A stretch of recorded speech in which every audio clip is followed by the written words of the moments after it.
If you dip a jar of water from a muddy river, you will see bits of mud and sand settling to the bottom of the jar. Where do the mud and sand in the river come from? Since the river is bringing the mud and sand downstream, the logical place to look would be upstream. Here in the high country, the source of the river is a small, swift creek. Mud, sand, and small pieces of rock are being picked up and carried away by the current. But where do mud, sand, and broken rock come from? Look around you. Everywhere you can find things that are slowly crumbling into bits. They are gradually decaying and decomposing from long exposure to the sun, to rain, heat, cold, and wind. They are weathering. In nature, weathering has a similar effect on rock. The rock gradually decomposes. It crumbles into small grains of mud and sand, and gravity pulls them downhill.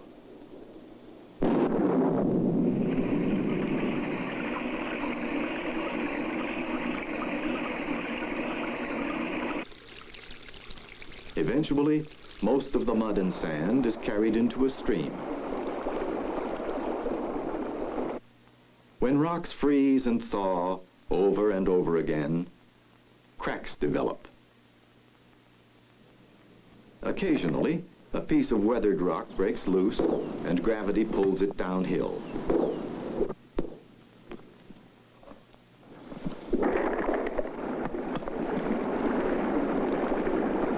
Tumbled by the current, rocks are further broken and worn into smaller and smaller pieces.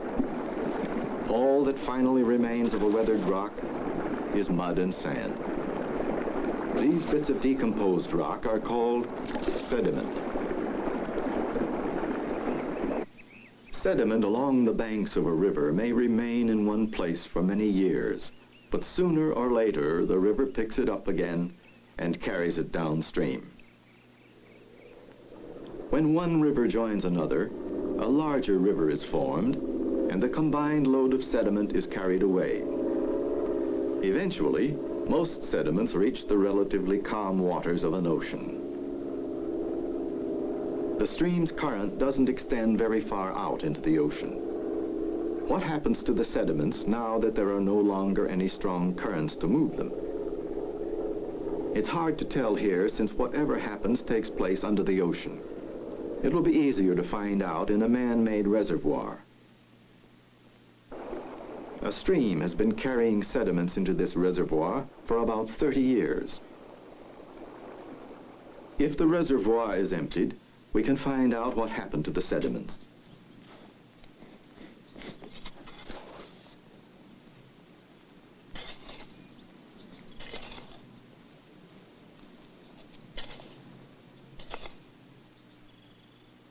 The sand and pebbles have settled out in nearly horizontal layers. But why? The sediments were carried into the full reservoir by this stream. What happened to them when they reached the calm water? This is a simplified model of a stream flowing into a reservoir. The water running down the canyon represents the normal flow of the stream. As in nature, the stream brings down a mixture of sediments. When the stream enters the still water, the current slows down and the sediments settle out. As the stream shifts its course, the sediments are delivered to a new place. Later, the stream has changed course again. And so it goes. The stream delivers different mixtures of sediments at different times and places, and they accumulate on top of each other. What is the result of this constant change?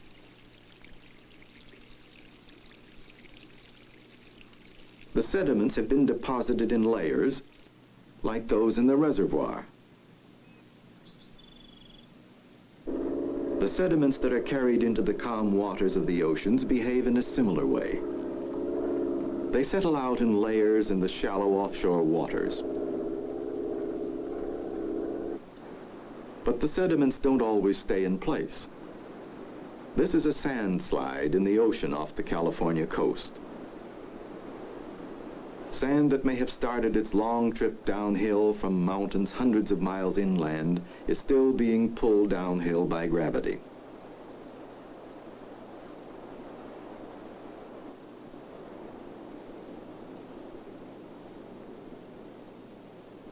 And there are still other ways that sediments move towards the depths of the oceans. This tank represents a small cross-section of the ocean floor and includes several hills and valleys. The unevenness of the bottom is exaggerated to make the results of the experiment easier to see. Let's watch what happens when we release a fine-grained sediment into the tank.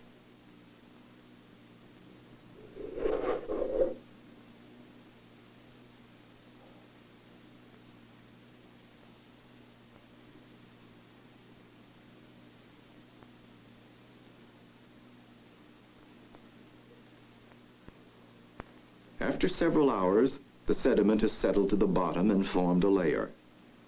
The layer is not quite horizontal because of the exaggerated unevenness of the bottom. Another load of sediment released into the tank will form a second layer atop the first. In the oceans, such a layer may be only an inch or two thick and may extend for many miles. It might lie undisturbed for centuries before another mass of sediment is loosened nearby, perhaps by an earthquake. But then the new flow of sediment will cover the original layers and form a new one on top. In this way, layer after layer of sediment is deposited on the ocean floor.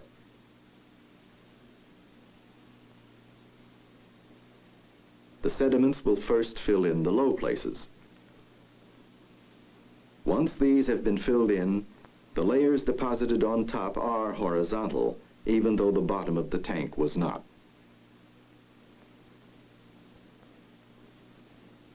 So it is that when sediments are carried into an ocean, or any body of calm water, they settle out in nearly horizontal layers. These layers resemble the layers of loose sand we found in the reservoir. But this is hard rock. What made it hard? Could the pressure of many tons of rock lying on top have had something to do with it? This is a sample of a natural sandy sediment. Let's see what happens to the sediment when we put it under a hydraulic press and apply 15 tons of pressure.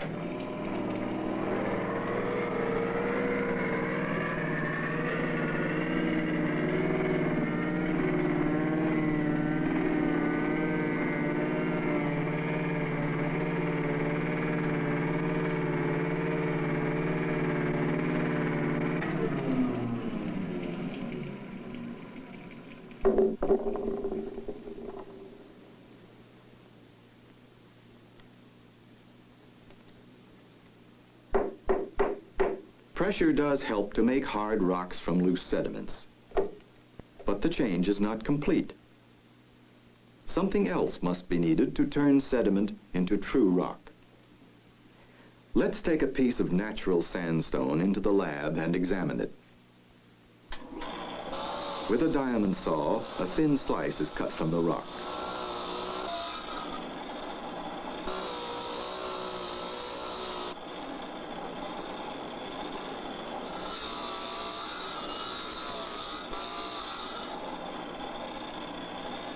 One side of the slice is ground and polished. The slice of rock is then attached to a glass slide. Further polishing grinds the rock down until it's about 1/1000th of an inch thick. Finally, a protective cover glass is mounted on the thin section.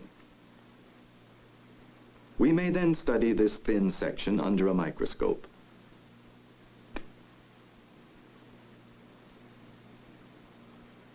Polarized light helps reveal the different kinds of particles of which the rock is made. We can see several different kinds of sand grains. But what is the material between the sand grains that seems to be holding them all together? And how did it get there? This irrigation pipe on a Nevada ranch is supplied by underground water from a nearby well. Over the years, the water has deposited a white crust on the pipe. When we drop some acid on the crust, a fast bubbling reaction takes place. This bubbling reaction indicates the presence of calcium carbonate.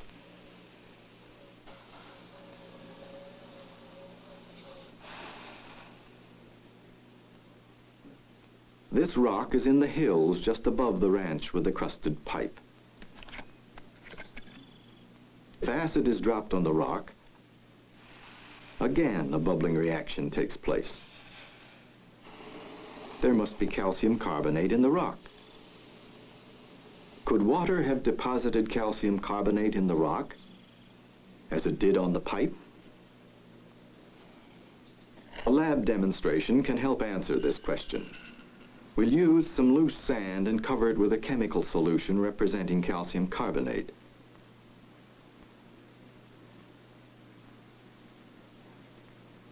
Let's watch what happens under a microscope.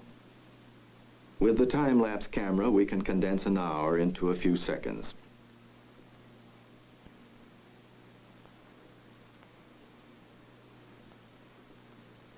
Crystalline material gradually grows in the spaces between the sand grains, cementing them together.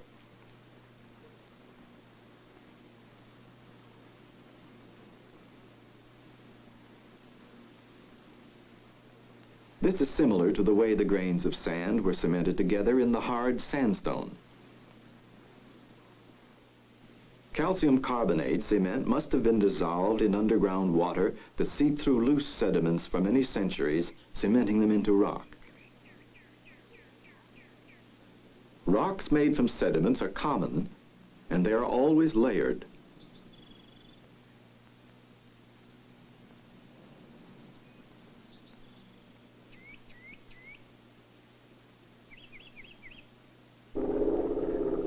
They have been formed from loose sediments which have been pressed and cemented together over long periods of time to form hard sedimentary rocks. In this part of North America, sedimentary rocks make up over 70% of the land. Was all of this rock made from bits and pieces of decomposed rock, or was some of it formed from other kinds of sediments? These are shells of animals that once lived in the sea.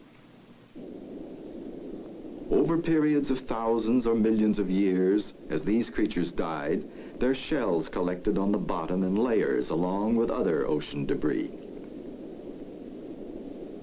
Eventually, the shells and other materials became cemented together to form the sedimentary rock called limestone.